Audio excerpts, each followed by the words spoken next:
I want to show you a really cool Spectrasonics feature called GrooveLock. It allows you to take either a stylus RMX groove, which we'll use in this video, or a standard MIDI file, and you can sync the rhythm of the envelopes or of the arpeggiator to the exact rhythm of the source, either RMX groove or MIDI file.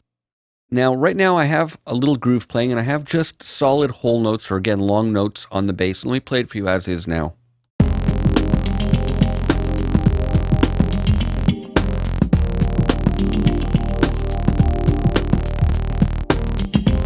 So first thing I want to do is turn on the filter and give this thing some motion. So I chose a nice complex setup or preset that has the dual filters in action. You can see here I've messed with some of the offsets, but I'm using basically a bandpass into a low pass filter. And I've also modified the filter envelope in the envelope zoom. I called up one of the presets, and we have a nice step pattern. This is what it sounds like as is.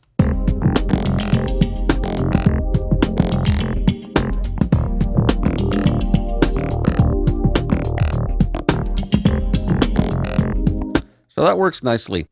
Let's turn it off for now, and I'm going to start with the arpeggiator, and we'll come back to the filter envelope in a few moments. So now with the arpeggiator, again, I have a little preset here. I'm going to turn it on, and you'll hear that it doesn't really fit well with the rhythm of the drums. The drums are kind of a bit of a swing feel, and this is kind of a straight rhythm. It's not terrible, but it doesn't really lock in rhythmically. Actually, let me leave the filter on as well, even though we won't hear much of the envelope. We'll hear enough of it to give it some motion. So let me put that on, and let's go back to this.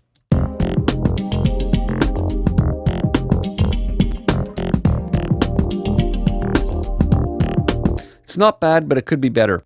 So here's what we do. We drag the RMX file or MIDI file into this area here, and you can click here and get a file browser, and you can load in a file that way. Or what we can do is, let me hit cancel. There we go. Just drag and drop. So I'm going to drag that and drag it in there. And you see all those yellow dots? They indicate that those are rhythmic offsets that are now meant to match the source file that's being recognized here. And we have a strength parameter. We can have it not take on any of the strength, meaning the rhythmic placement of the notes from there, or we can have it all the way on where it duplicates the feel and rhythm of the rhythmic placement from the file, or anywhere in between, of course. So let's leave it up, and now we should hear the arpeggiator with a little bit more of a swing that matches the drums.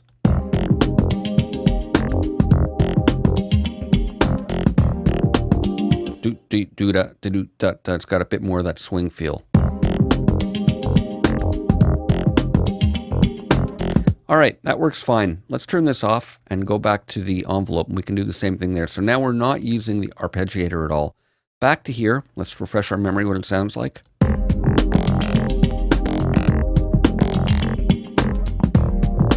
Same thing here, we can drag and drop directly onto the main area, and now we're going to get an envelope that matches the groove of the drums.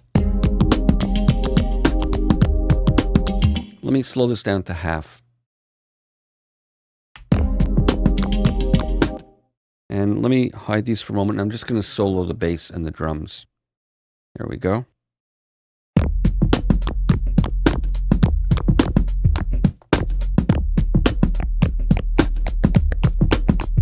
There we go.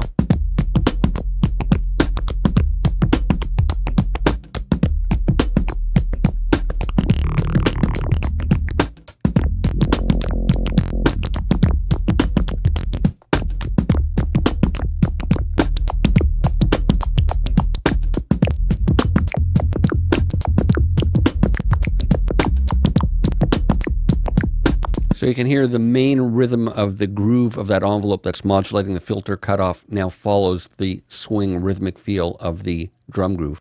So that's a little overview of how to use GrooveLock. Again, drag and drop into either the envelope section over here or in the arpeggiator. You can drag and drop or use this to load in from a file browser. See you for more in the next video.